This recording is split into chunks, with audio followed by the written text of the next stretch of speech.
पहली कॉल बड़ी interesting call थी, लखनऊ से हुई, पाकिस्तान में एक नंबर पे। बाबा जी क्या करें। सर, ईडी के डायरेक्टर के रूप में आप कौन से केस को याद करना चाहेंगे? नहीं, वहाँ तो बहुत सारे केस थे। फिर भी हमने for example bank related case थे। अब उसमें चाहे विजय माल्या का केस ले लो, चाहे नीरव मोदी का केस ले लो, बहुत सारे केस थे बैंक फ्रॉड के। एंड सबसे ज़्यादा अगर हम देखें 69% जो प्रॉपर्टी अटैच की है वो बैंक रिलेटेड केसेस से हुई है। एंड क्वाइट इम्पॉर्टेंट कि करप्शन रिलेटेड केसेस से करीब 29% हुई है। तो ये दो तरह के केसेस बहुत इम्पॉर्टेंट है। लेकिन मैं आपको बताऊं, ईडी में हमने नक्सल्स के केस भी लिए, टेरर फंडिंग के, और हमने जो है हाफिज सईद वगैरह का भी कहीं। Yes popular front of India वाले केस भी लिए हैं। तो ईडी बहुत इफेक्टिव है इवन टेरर फाइनेंसिंग में एक्शन करने के लिए। सर, क्या आपको लगता है कि मीडिया ट्रायल से पहले, जैसे भी आप देख रहे हैं बहुत सारे सीसीटीवी ब्लास्ट के आ रहे हैं सामने, और पता नहीं है कि किस चीज़ का है, खुद मीडिया को भी नहीं पता कि वो कौन है, क्या है। राइट। बट मीडिया ट्रायल से पहले एजेंसियों को, जो भी एजेंसी हैं, जहाँ से भी जा रहा होगा सीसीटीवी सर, ऑब्वियसली वो सरकारी एजेंसी होगी। तो क्या ऐसा लगता है कि कार्रवाई का दायरा सीमित रखना चाहिए, मतलब बाहर नहीं आना चाहिए इतनी बातें? See that is the requirement of, मतलब हर इन्वेस्टिगेटिंग एजेंसी की रिक्वायरमेंट है कि वो नीड बेस्ड इन्फॉर्मेशन शेयर करें। क्योंकि कई बार क्या होता है कि अगर इन्फॉर्मेशन टाइम से पहले शेयर हो गई और वो पब्लिक डोमेन में आ गई, तो ये भी देखना होता है क्या ये इन्फॉर्मेशन किसी टेररिस्ट को हेल्प तो नहीं कर रही है। तो इसलिए बहुत ज़रूरी है कि उतनी इन्फॉर्मेशन जो है पब्लिक डोमेन में आनी चाहिए जितनी इन्फॉर्मेशन हमारे केस जो आगे इन्वेस्टिगेशन हो रहा है उसको इम्पैक्ट ना डाल रही हो। बिल्कुल सर, ईडी में रहते हुए आपने कई सेल कंपनियों को पकड़ा, जो सेल कंपनियां थी, तो इसके पीछे क्या आखिर मतलब बेसिक मकसद क्या होता है सेल कंपनियां बनाने के पीछे? सी शेल कंपनी बेसिकली उसको बोलते हैं जिसमें कोई बिजनेस नहीं होता और पैसे आ रहे हैं और जा रहे हैं। शेल कंपनी का कुछ जेन्युइन यूज़ भी है। अगर कोई कंपनी, नई कंपनी बन रही है और वो स्टार्ट नहीं हुई, स्टार्ट होने से पहले उसमें कुछ खर्चे होने हैं, तो सडनली आप एक कंपनी बनाओगे, प्रिकर्सर ऑफ दैट, उसमें पैसे जमा करोगे, वो पैसे केवल आएंगे जाएंगे, कोई बिजनेस नहीं होगा उसमें। तो शेल कंपनी का जेन्युइन काम भी है कई जगह, लेकिन अधिकतर जो शेल कंपनीज बन रही हैं उसका यूज़ है मनी लॉन्ड्रिंग के लिए या कैश को एडजस्ट करने के लिए। For example, let's say case था बम्बई का, करप्शन के पैसे इकट्ठे किए, इन करप्शन के पैसे को कलकत्ता भेजा गया। अब अगर आप पैसे जमा करते हो बैंक में एट वन टाइम 50,000 या उससे ज़्यादा, तो इमीडिएटली फाइनेंशियल इंटेलिजेंस यूनिट को रिपोर्ट हो जाती है, तो आप 50,000 से कम जमा करोगे एट ए टाइम। एक लिमिट उस पर भी है कि एक महीने में टोटल कितने जमा कर सकते हो, शायद उसमें 10 लाख की या कुछ है, मुझे इस समय याद नहीं है एग्जैक्टली, तो वो लिमिट भी है। जैसे उससे क्रॉस होगा इन्फॉर्मेशन हो जाएगी। तो कलकत्ता में क्या किया उन्होंने, 50 कंपनी में पैसे जमा कराए, शेल कंपनीज में। अब आप बच के पहली स्टेज से कि एफआईयू को रिपोर्ट नहीं हो रही है। अब इन शेल कंपनी से दूसरी शेल कंपनी में पैसे गए, यानी 50 शेल कंपनी से लेट्स से 5 शेल कंपनी में पैसे गए। बट अब ये बैंकिंग चैनल्स हैं, किसी का ध्यान नहीं है इसमें। उस 5 शेल कंपनी से ये 3 शेल कंपनी में गए। अब इन 3 शेल कंपनी ने इनके शेयर खरीदे, इन्होंने एक अपनी कंपनी बनाई, बम्बई वाले जो करप्शन में इन्वॉल्व थे, और इन्होंने उस कंपनी के शेयर उन 3 शेल कंपनी को बेच दिए। 10 रुपये का शेयर 5,000 रुपये का बेच दिया। 2 साल बाद 10 रुपये का शेयर 2 रुपये में वापस खरीद लिया। लीगली आपके पैसे बन गए और शेल कंपनी का यूज़ मनी लॉन्ड्रिंग के लिए कर लिया लोगों ने। तो शेल कंपनी बहुत नुकसानदेह है कंट्री के लिए। सर, अपने करियर में एक ऐसा केस बताइए जो आपके लिए टर्निंग पॉइंट साबित हुआ हो। सी, मैं अगर कहूँगा सबसे इम्पोर्टेंट केस था 96-97 में दिल्ली में जो ब्लास्ट हुए थे, करीब 42 ब्लास्ट, उसका इन्वेस्टिगेशन। उस समय मैं क्राइम ब्रांच में था, और जैसा आपको विदित है कि इन्वेस्टिगेशन जो है टेररिस्ट रिलेटेड केसेस का स्पेशल सेल करती है। But in one of the blast case उस समय सीपी थे कक्कड़ साहब, उन्होंने मेरे से कहा तुम भी मौके पे आओ, तो वहाँ से हमने इन्वेस्टिगेशन शुरू किया। कोई क्लू नहीं था। मौके पे कुछ अखबारों के टुकड़े मिलते थे, तो हमने उन अखबारों के टुकड़ों को भी ये देखा कि ये पर्टिकुलर टुकड़ा कौन से अखबार का है, उस अखबार के भी किस एडिशन का है, यहाँ तक हमने ट्रेस किया उसको। एंड उसमें ये पता लगा कि उत्तर प्रदेश से ये एडिशन है, और एक हमने पर्टिकुलर एरिया भी शॉर्ट लिस्ट किया उससे। कास्ट आयरन की केसिंग बनाते थे वो, तो हमने फिर पुलिस को कहा भी आप चेक करो, लोकल पुलिस को, कि कौन सी लेथ मशीन्स हैं जहाँ पर इस तरह की केसिंग बनती है। तो वो इन्वेस्टिगेशन शुरू हुआ। तो मौके पे जो जो चीज़ मिली, पोटेशियम क्लोरेट यूज़ होता था, तो पोटेशियम क्लोरेट कहाँ से परचेज़ हो सकता है, इस पर इन्वेस्टिगेशन शुरू हुआ।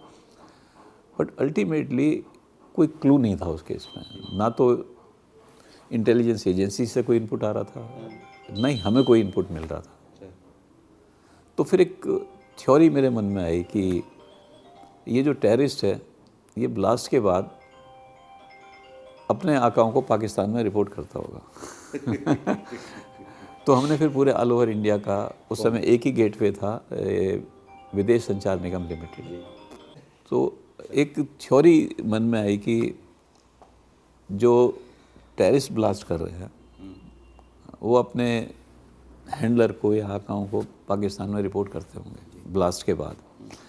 उस समय विदेश संचार निगम लिमिटेड जो था वही गेटवे था, और उसके 4 गेटवे थे इंडिया में बीएसएनएल के, जैसे दिल्ली में था, चेन्नई में था, बेंगलोर में था, बॉम्बे में था, इस तरह से 4 जगह गेटवे थे। हमने चारों जगह का पूरा रिकॉर्ड निकलवाया, और ब्लास्ट के डेज को और उसके आफ्टर हमने चेक किया कि क्या कॉमन नंबर आते हैं। तो उस समय 61 कॉमन नंबर्स निकले।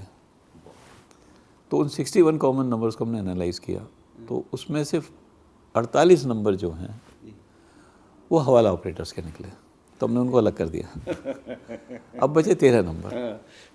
अब हमारा इशू ये था कि उन 13 नंबर में से पाकिस्तान से अगर कोई कॉल इंडिया में करता है या इंडिया से कोई कॉल उनमें करता है, हम सुन सकें। तो बीएसएनएल के साथ हमने मीटिंग की, तो उन्होंने कहा नहीं, ये पॉसिबल नहीं है। दिल्ली एमटीएनएल में मेरा एक बैचमेट था सुनील सक्सेना, तो मैंने उससे डिस्कस किया। मैंने कहा यार ये बताओ, ये कह रहे हैं पॉसिबल नहीं है। अगर आप विदेश जब नंबर जाता है, अगर आप 4 डिजिट को एग्जामिन करते हो, तो आप 8 डिजिट को भी एग्जामिन कर सकते हो, आप 12 डिजिट को भी एग्जामिन कर सकते हो। ये पॉसिबल क्यों नहीं है? वो कहने लगा पॉसिबल तो है। कहने लगे दिल्ली में मैं करा देता हूँ, तुम मेरे नाम पेपर मार्क करा दो। तो मैंने एक चिट्ठी लिखी और उसके नाम मार्क करा दी। तो उसने सॉफ्टवेयर तैयार कर लिया कि दिल्ली से अगर कोई कॉल वहाँ जाती है या पाकिस्तान से कोई कॉल दिल्ली में आती है, इन नंबरों पे हम सुन सकते हैं। लेकिन हमारा पर्पज़ उससे सर्व नहीं हो रहा था। दिल्ली से हमें कॉल मिली, लेकिन वो कॉल उस समय बंद हो गई। शायद वो आदमी जो दिल्ली में था वो कहीं और चला गया था। तो हम फिर बीएसएनएल के पास अप्रोच किया, उन्होंने फिर मना कर दिया कि नहीं पॉसिबल है। तो बीएसएनएल के पास जो स्विच था, जो सिस्टम था, वो एरिक्सन का था। तो फिर एरिक्सन से हमने बात की, तो एरिक्सन ने कहा हमारे पास तो सॉफ्टवेयर है। तो फिर मैंने एमएचए को कंप्लेंट की। निखिल कुमार जी उस समय स्पेशल सेक्रेटरी थे। तो मीटिंग हुई सेक्रेटरी, होम सेक्रेटरी के यहाँ पर, बीएसएनएल के हेड को भी बुलाया गया। एंड आई एक्सप्लेन कि this is possible and software available है। अब वो बीएसएनएल के हेड कहते हैं नहीं जी नहीं पॉसिबल है। तो निखिल कुमार जी ने कहा ये कर्नल सिंह जो कहता है ना वो पॉसिबल होता है।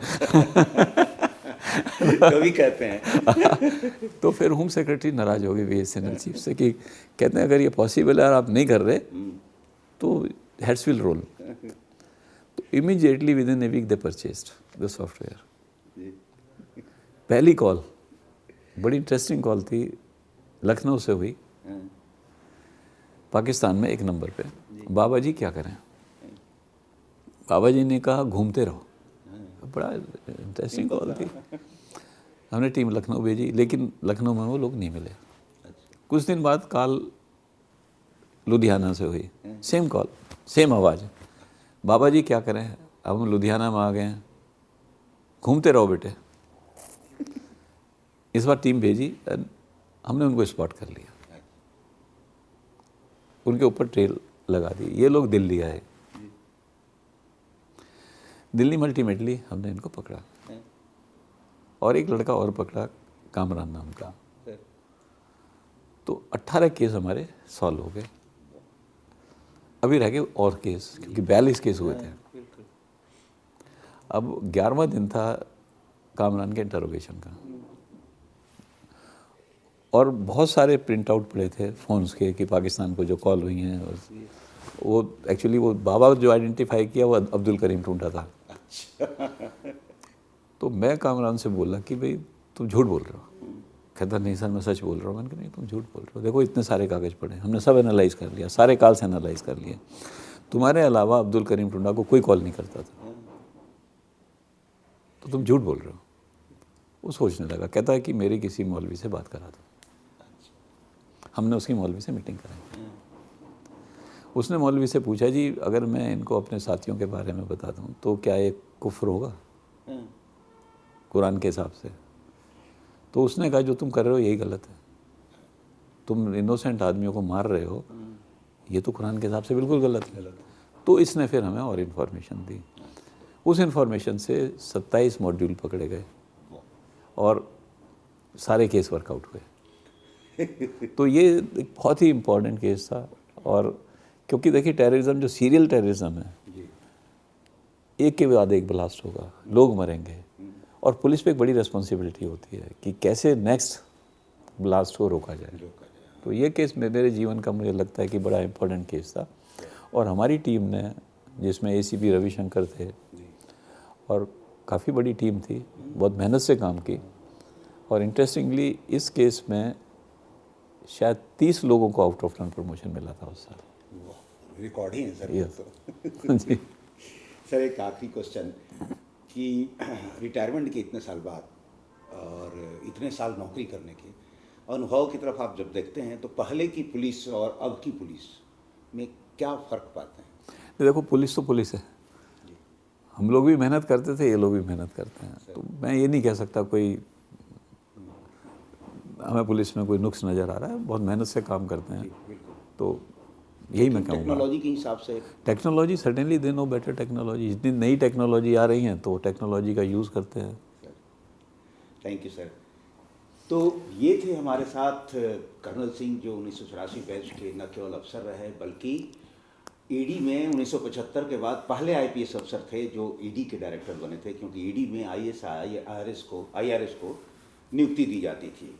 आपने सुना होगा, बहुत इंटरेस्टिंग बातें, बहुत सारे आपके सवालों के जवाब मिल गए होंगे। अगली बार फिर किसी नए मुद्दे के साथ आपसे रूबरू होंगे, तब तक के लिए नमस्कार।